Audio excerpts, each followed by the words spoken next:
નમસ્કાર મિત્રો, સ્વાગત છે તમારું અમારી યુટ્યુબ ચેનલ છોડ સાહિત્ય અને શિક્ષણમાં। હું છું પ્રાધ્યાપક આર કેવાળા અને આપના માટે લાવ્યો છું એક સમજવા, જાણવા અને વિચારવા જેવો વિડીયો।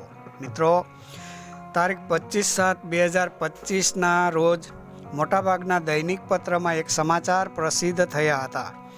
તેમાં જણાવવામાં આવ્યું હતું કે શિક્ષણ વિભાગ દ્વારા એક ઠરાવ કરવામાં આવ્યો છે કે હાઈસ્કૂલમાં જ્ઞાન સહાયકની નિમણૂક પછી બાકી રહેલ જગ્યાઓ પર નિવૃત્ત શિક્ષકોની નિમણૂક કરવામાં આવે। જે નિવૃત્ત શિક્ષકોની 62 વર્ષથી ઓછી વય છે તેવા નિવૃત્ત શિક્ષકોને બાકી રહેલી જગ્યાઓ પર નિમણૂક આપવી।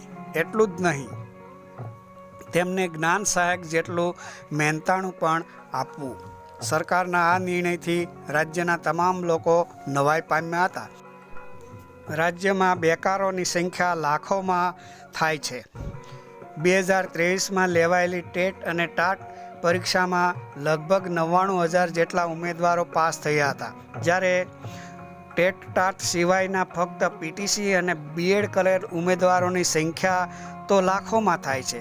આવા સમયે સરકારે જ્ઞાન સહાયક તરીકે શિક્ષકોની નિમણૂક કરવાનો ઠરાવ કરતા સર્વ ઉમેદવારોમાં આનંદની લાગણી ઉદ્ભવી હતી, પરંતુ ઠરાવમાં જ્યારે દર્શાવવામાં આવ્યું કે જ્ઞાન સહાયકની નિમણૂક પછી બાકી રહેલ જગ્યાઓ પર નિવૃત્ત શિક્ષકોને સેવાનો લાભ આપવામાં આવશે, તે વાતથી ઉમેદવારો અને શિક્ષણ પ્રેમી ચિંતકોમાં નવાઈ અને રોષ ઉત્પન્ન થયો હતો। સરકાર આવો નિર્ણય કયા આધાર પર લઈ શકે, અથવા આટલા બેકારો હોવા છતાં જેઓ પેન્શન મેળવે છે અને ટેટ ટાટ પાસ નથી તેવા નિવૃત્ત શિક્ષકોને શા માટે નિમણૂક આપવા ઈચ્છે છે? સરકારની તે વાત કોઈને ગળે ઉતરે તેમ ન હતી।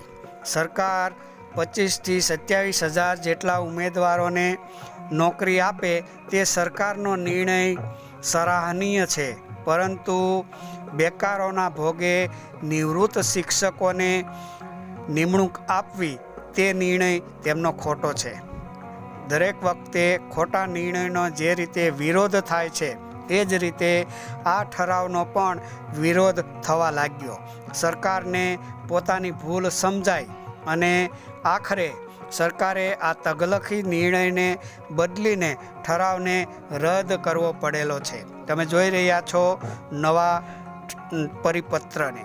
જો લોકો જાગૃત ન હોત તો આ સરકારી ઠરાવ અમલમાં આવતા સમય ન લાગત।